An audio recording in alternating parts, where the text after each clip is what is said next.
Hello and welcome back to Bald Feather Bets. Happy Black Friday to everyone. Hopefully you are getting some good deals. You never need a good deal on Bald Feather Bets because we will always keep this channel free. Just ask that you support us, help grow our subscribers, like, share, comment, make sure you are subscribed to the channel, steal your mom's phone, your dad's phone, your friend's phone, make sure they're subscribed to the channel. Let's get that number up. We hit 50, looking to hit 100. Obviously we'll we'll celebrate some subscriber milestones along the way. So quick recap of Thanksgiving football, then we'll give out our plays for Black Friday. We already gave out the morning plays in a community post. Wanted to wait a little while to do some more reads on Kansas City Raiders, which is why we posted the morning ones community post and then doing the video now. So recap, Black Friday, Thursday started out great. We had the Bears plus the 11. Got lucky that the Lions were only able to muster one touchdown and the rest field goals, and then a turnover with the red zone trips in the first half. Then the Bears started to click second half, and then ultimately got the cover. They had the worst clock management I have ever seen. Actually, well, try not to be recency biased. One of the worst clock managements I've ever seen in my life to end that game.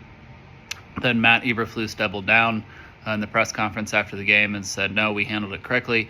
And then Matt Eberflus was fired this morning, as he should have been. Not, in my opinion, because the clock was managed so poorly, but because he doubled down on it in the press conference after, that he thought that, no, we did what we were supposed to do. Okay, so then we moved into the afternoon game, and that one was the killer, guys. Giants plus the 3.5, and then we put 2 more units, so we had 5 units total. Giants plus 4 once we got the 4.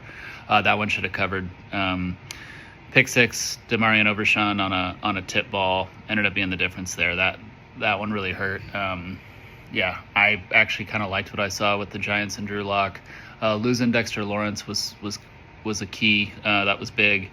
Cowboys really started to run the ball after they lost him, but yeah, that one hurt. That one hurt for sure. Cowboys get their first win at home in over a year.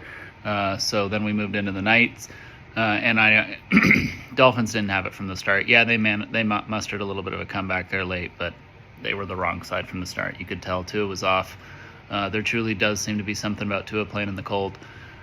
Thought that they would use all that as motivation from the offseason, that they can't play in the cold and muster something up. I mean, they were trying. They really tried there in the second half. Like I said, got down to a 2nd and goal where they could have cut it to an 8-point game. If they got that in the 2-point, 2nd and goal from the 1, they only tried one run. It was on that 2nd down, and then they tried passes on 3rd and 4th down. I wish they would have tried at least one more run. Dolphins have a good rushing attack, and yeah. Other thing is the Dolphins hadn't allowed a 100-yard rusher in over 5 games. Gave up 120 yards after tackle. So just due to missed tackles and all that stuff.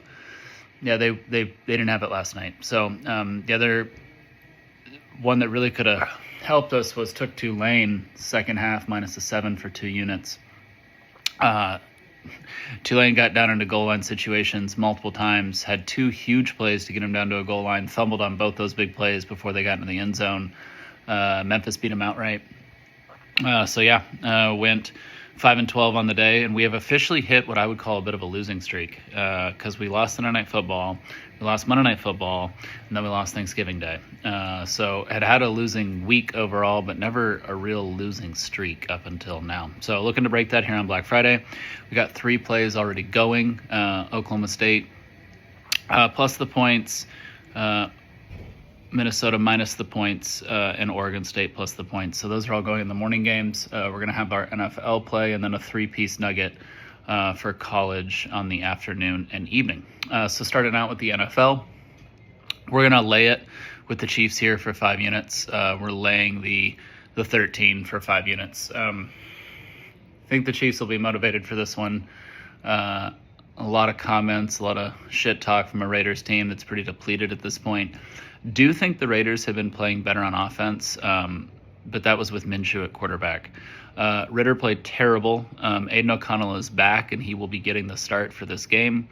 You go back to that Christmas Day game where the Raiders beat them outright. Aiden O'Connell was not able to complete a pass in the second half of that game. So I don't necessarily think that the Chiefs offense is going to get all of a sudden get going here. I just think that Spagnuolo and the defense is going to put a clamp on the Raiders offense. And I think this is a situation where at the end of the game, you're going to be looking at a Raiders offense that scored 10 or less points. And with that, I do think the Chiefs will be able to muster 24. So I like the Chiefs here. Like them minus the 13 and like them for 5 units. Then we have a college football. So in the afternoon, the 3:30 window, ABC game, we have the Egg Bowl. We are going to lay it with Ole Miss. So we're going to lay the 24 with Ole Miss. We're going to do that one for 3 units. I know Mississippi State has played inspired in big games. I think Ole Miss will be up for this one given the loss that they had at Florida. And I continue to tell people that loss at Florida was not really a fluke. Florida's a very good team, especially now towards the end of the year, especially when they have Lagway at quarterback. I mean, they have NFL players all over that team. Mississippi State does not.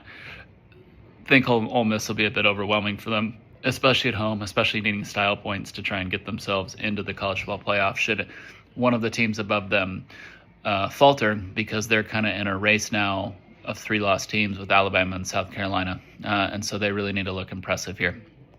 Then in the evening window, 2 7:30 games that we like. We do like Nebraska plus the 3.5 for 3 units against Iowa.